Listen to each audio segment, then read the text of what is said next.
Oh, this is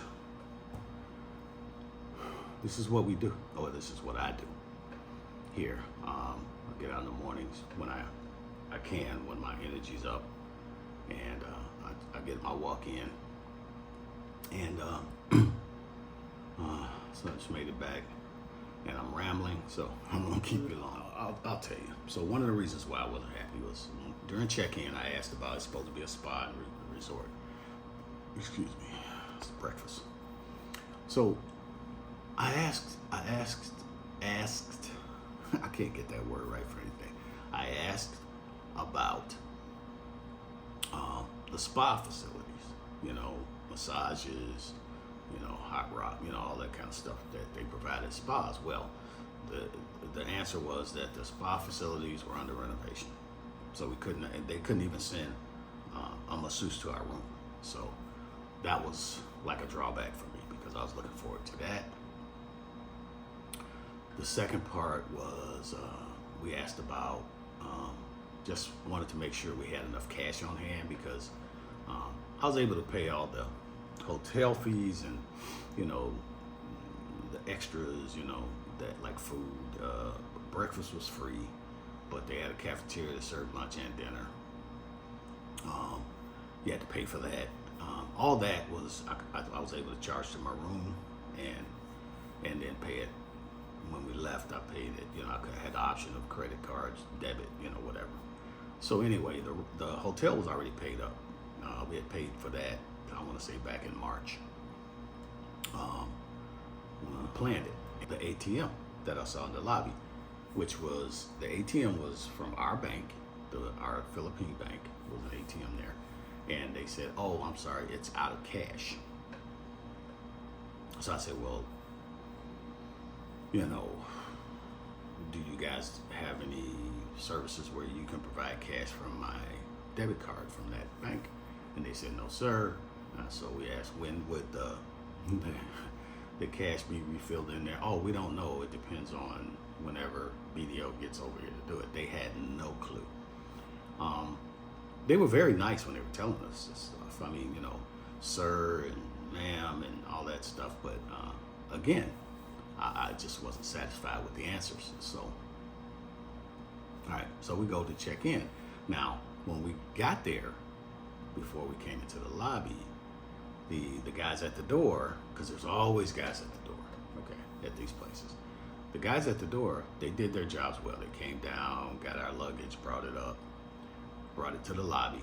And so after we checked in, I was expecting, the way they always do here, is for someone to take our luggage and show us our rooms. Well, that didn't happen. And you can watch the videos to see what happened next. So the first day, we walked around. We went to the beach. We did not get. I did not get in the water the first day. I don't think anybody else did either. But we went down to the beach, walked around a little bit. Walked around. There's multiple. There's 3 pools, nice sized pools, two kiddie pools and a pool for the grown-ups. And the big pool for the grown-ups, I think the maximum depth was about maybe 5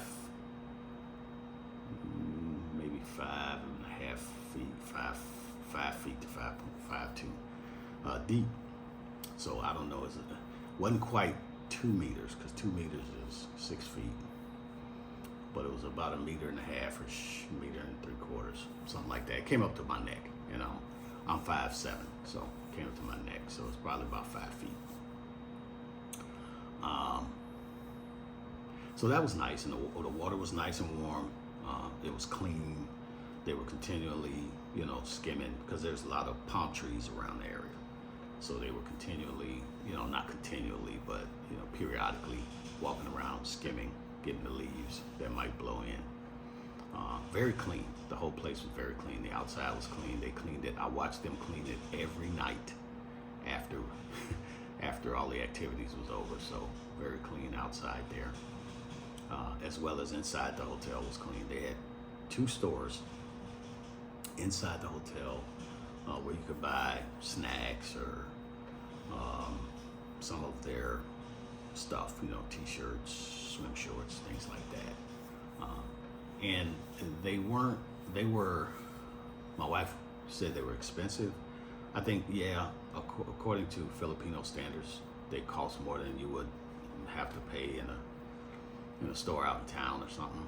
But it was inside a hotel. That's what I told her. Hotel prices. What do you expect? For a 2-liter bottle of water,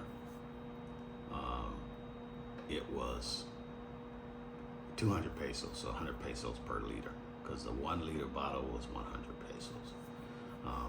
The equivalent is the exchange rate, 57 to 1. Less than $2. Yeah, that's expensive for Filipino standards, but that's what we had. So they provided 2, like, I want to say 12-ounce bottles of water each day to each room,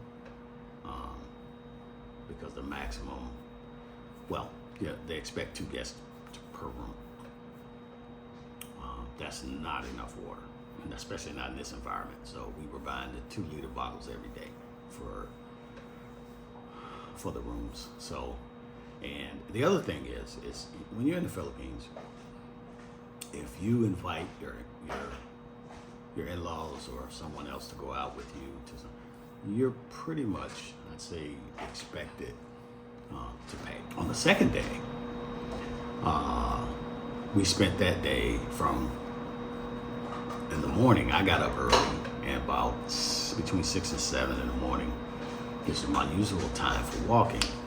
I went out with my water shoes on and some shorts, and I went and walked the beach. I thought I was recording it. Come to find out, I did not record that walk. I recorded a short segment, which may have been about 15 seconds or so. But I did not record the whole walk. But I did have a nice walk up and down the beach. And it's a nice long beach. I have no idea. I couldn't even tell you. Probably 1 kilometer. Maybe longer than that. I don't know. But it was a nice long beach. I walked that. Then I went up and walked around the pool area and the pool bar. I walked around that whole area just to kind of get a glimpse and see what was out. Then I went back up to our room. Wife woke up, we got ready, went to breakfast with the family, and then that was our normal routine in the mornings. Go to breakfast with the family and then start our day. So that day, we spent pretty much that whole morning in the water, in the ocean, at the beaches. Even when you're not swimming, when you're just standing in the water, you're fighting the waves. And everybody that swims in the ocean knows that. But you're fighting the waves. So I got exhausted after a few hours in the water, and we moved from there. Went and found us a cabana. We had a cabana on the beach, but we went up and found us a cabana up by the pool area, and we were in and out of the swimming pool for a while that afternoon, until we decided to go up and take a siesta because it was starting to get really hot. And then we went down to, after we did that, we turned our beach towels, went up and we had a siesta, and then went back down to eat.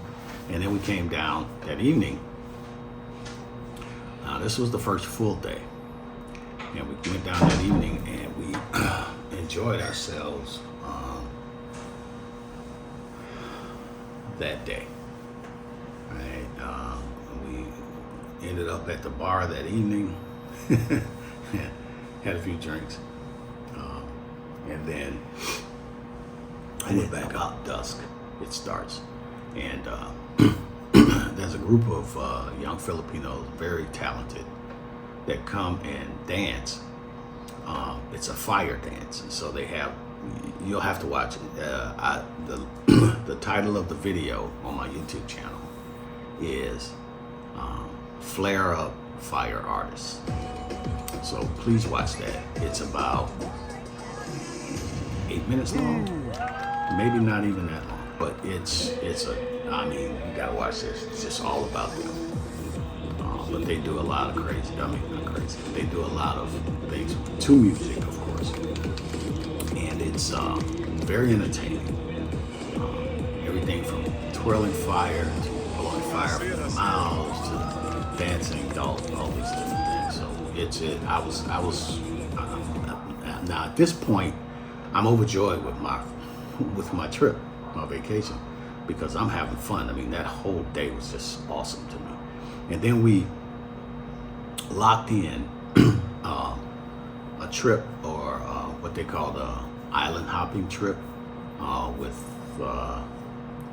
one of the guys that one of the bartenders that worked at the pool bar. His father owned the boat, and he did these tours, but it was from a different area. So we talked to him, got the price, made the decision to do it the next day. So and then we went in for the night after having a few drinks at the bar. And it was just a great day. Guy came, and he had trikes ready for us right outside of the entrance to the hotel. We went out, jumped in the trikes. They took us over to the landing where we got on the boat. The boat took us out. We went out around a couple of islands that were uninhabited, but in the I guess I want to call it the harbor, but just outside the break. So they were separate small islands, and I haven't posted that yet, but I have some short videos of that I think I'm going to post today. And I know I'm talking a lot, but there was a lot going on. And we had a good time that day on the boat. Then they pulled, after we checked out those two islands, we ended up back over in the harbor. I don't know, I can't remember the name of the harbor. I'll put it in the video though. I don't know what I'm going to call it yet. And that was where they wanted to know if we wanted to snorkel, and I told them I'm not comfortable at this point. You know, I'm still on my weight loss program. I haven't been swimming in the ocean for, it's been probably like at least 20 years since I've swum in the ocean. So I opted not to do that, but our niece's husband, Ferdinand, he did opt to get in the water. He didn't snorkel, but we were feeding the fish, and as the fish came up to eat, he gets in the water and he swims around the boat a little bit. And so and then my wife decided, she wants to try it. No, and I was surprised because I haven't seen her in the ocean. We've been married over 30 years, and I have not ever seen her in the ocean. But she gets in the ocean. I mean, she had a life vest on and everything, but she gets in barely.